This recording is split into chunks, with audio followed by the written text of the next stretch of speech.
It is so that Mother Earth is moving gradually toward a moderate climate globally. However, the prudent action by your governments is essential on behalf of your health, the planet's, and future generations. And the high vibrations of hopefulness about this landmark cooperative effort are strengthening the resolve to meet the goals that were set.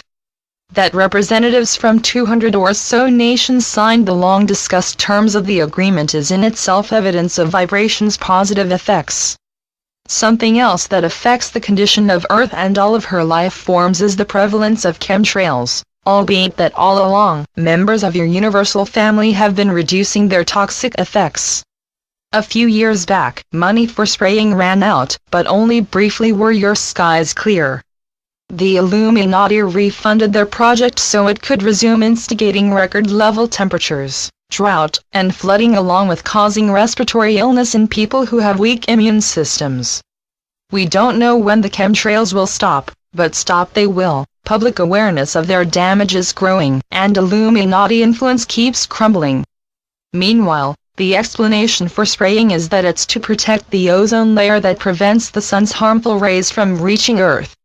The fact is, millennia back in your timing, ones within the dark forces erected a grid of ozone molecules to prevent the sun's beneficial rays from reaching the planet, and its gradual depletion is Mother Earth's doing to aid restoration of her environmental health and enhance the well-being of all her residents.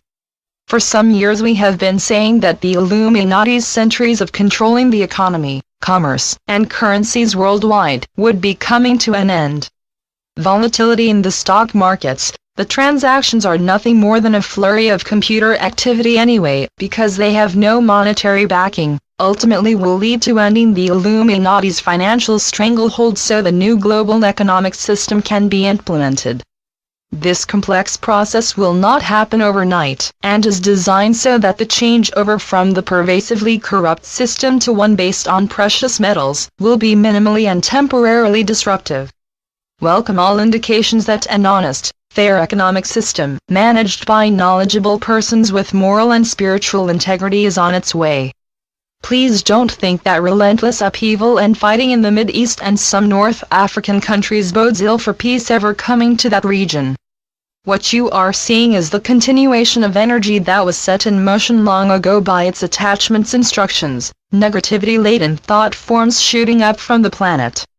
Energy cannot make a U-turn. Once set in a direction, it stays on that course until its attachments are spent, and once again energy is free to be its neutral self, ready for new instructions, and in that region combative instructions have been refortified for millennia. The time of ending that perpetual cycle is at hand, and in this, your role is vital, being optimistic, confident, kind, grateful, compassionate, and forgiving, amidst the high vibrations that are propelling energy streamers toward the peaceful world you are there to help usher in.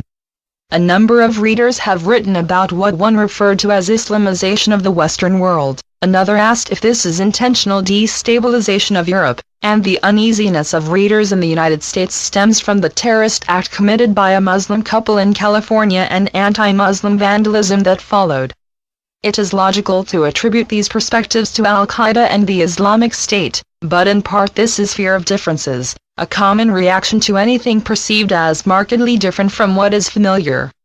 To address the stated concerns, individuals in or influenced by those groups claim they are acting in the name of their religion, but their brutal disregard for life and control by terror is totally contrary to the founding precepts of Islam. Centuries back, the Christians who embarked upon that religion's bloody history also acted upon extremist ideologies that were grievous distortions of the faith they were intent upon spreading. That history occurred during an era of very low vibrations that not only fostered, but gave impetus to barbarism, to wit, throngs cheered when people whose religious beliefs differed from theirs were put into an arena to be mauled by lions. One result of today's dramatically increased vibratory rate, magnification of personal traits and behavior, is having much the same effect on individuals with sadistic proclivity, most of whom are acting upon perverted concepts about their own and other religions. Except for those individuals, but a handful of the world's population, Devout Muslims and Christians live by the benevolent tenets of their religions and eschew the extremely harsh passages in the Quran and the Bible that have no place in life today. Our beloved family of all faiths, your formal religious observances and customs differ. The foundation of your lives is the same. You revere and pray to a supreme being. You are devoted to family and instill in your children sterling values. You want to be meaningfully productive, to live safely, peacefully, and be healthy and prosper. You help people in needful circumstances. As conscious awareness continues expanding throughout your world, all religions will evolve into the purity of spirituality that people of every faith will embrace full-heartedly. Society will respect each person as a God self, inseparably connected at soul level with all others, and the fear of differences that underlies animosity, bigotry, and divisiveness no longer will exist on earth. What is behind, causing, and precipitating all these shootings? I don't believe people or souls are volunteering to die, etc. Although the reader is referring to mass shootings in the United States, this is a worldwide matter. Here, too, it is the effect of prevailing vibrations. Individuals with radicalized convictions or mental derangement are acting upon their intense negative feelings. And some deaths have been assassinations by one means or another: scientists, journalists, healthcare professionals, individuals in government who cannot be bought, anyone who has information that the Illuminati do not want widely known. If karma is not involved, a leveling factor applies. Persons whose soul contracts didn't include dying when the physical life ended get credit for fulfilling third-density karmic lessons, if necessary. If not, the premature death cancels a difficult experience that would have been chosen in another embodiment.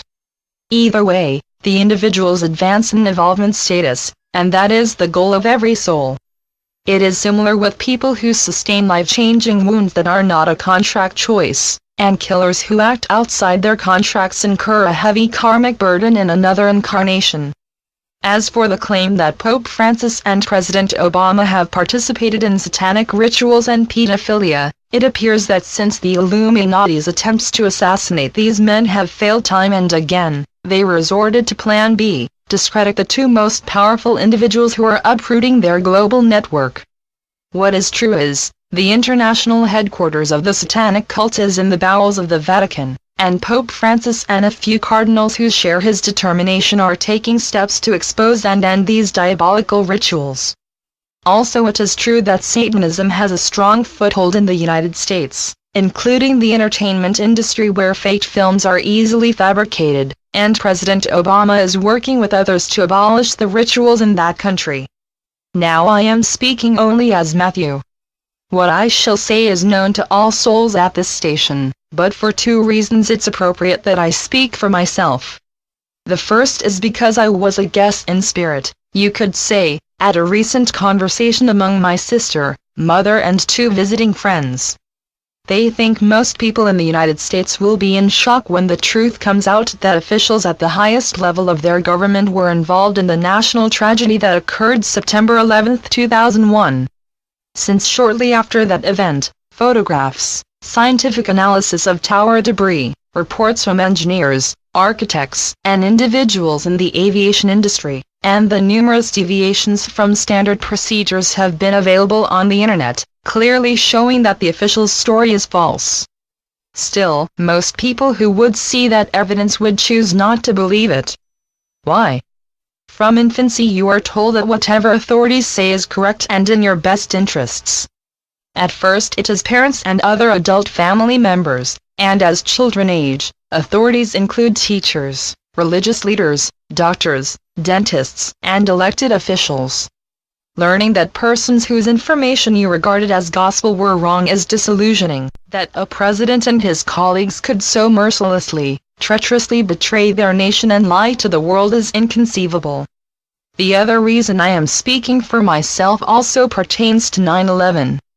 A nurse whose patients sometimes talk to her after they transition sent an email to my mother.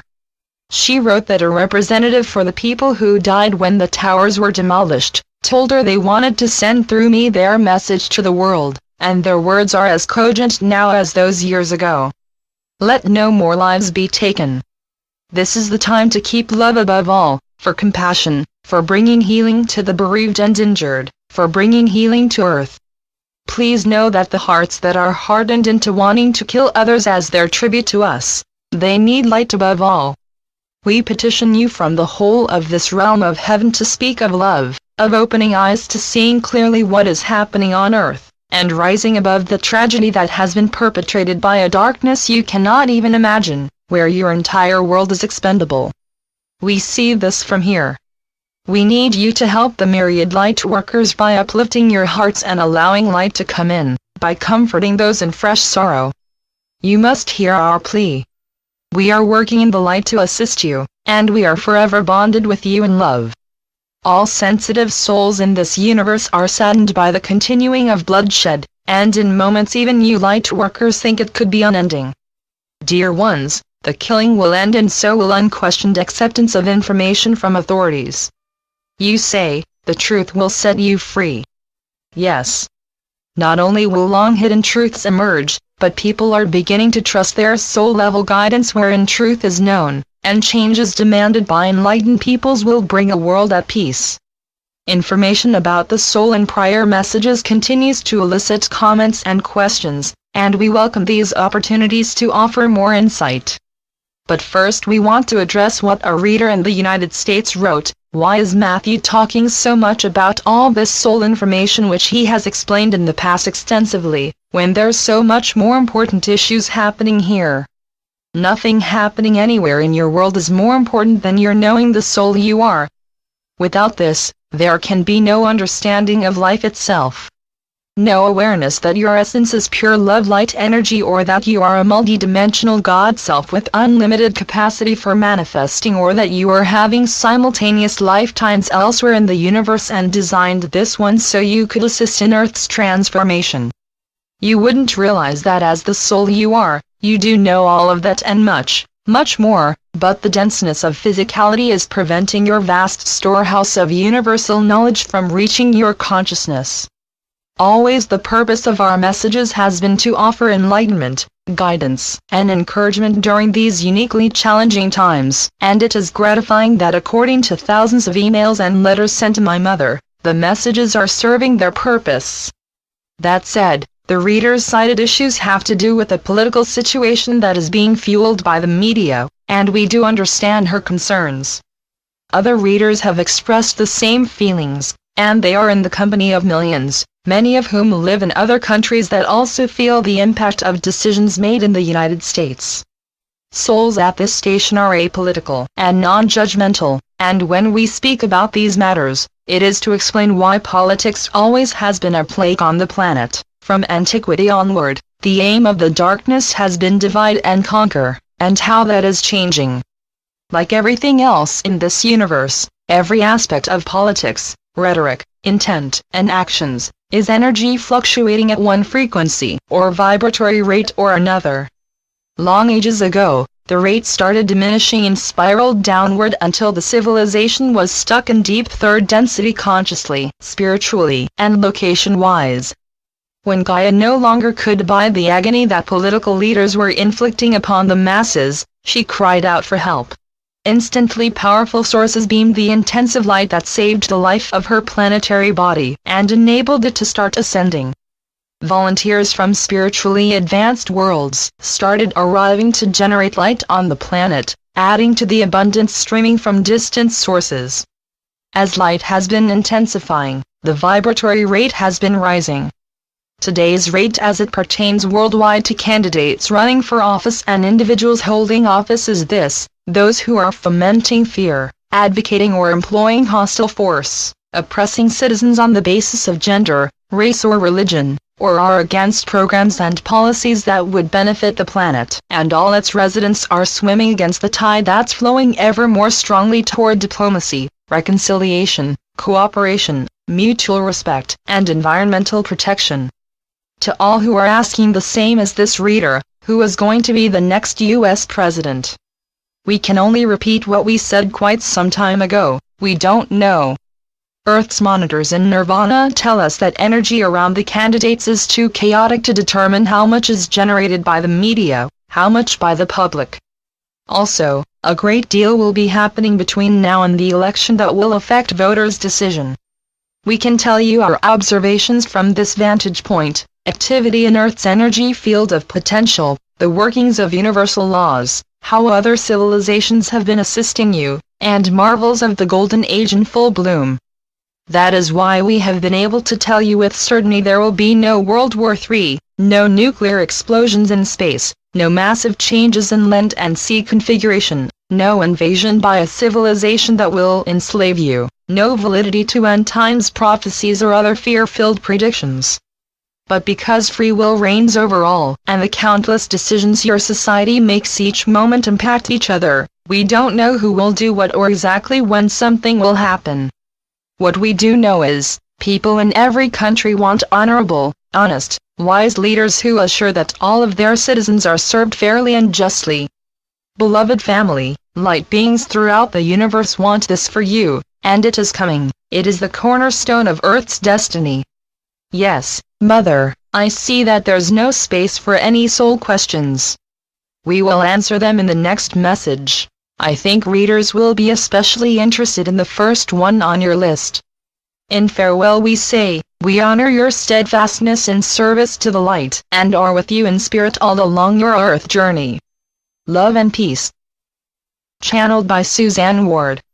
www.matthewbooks.com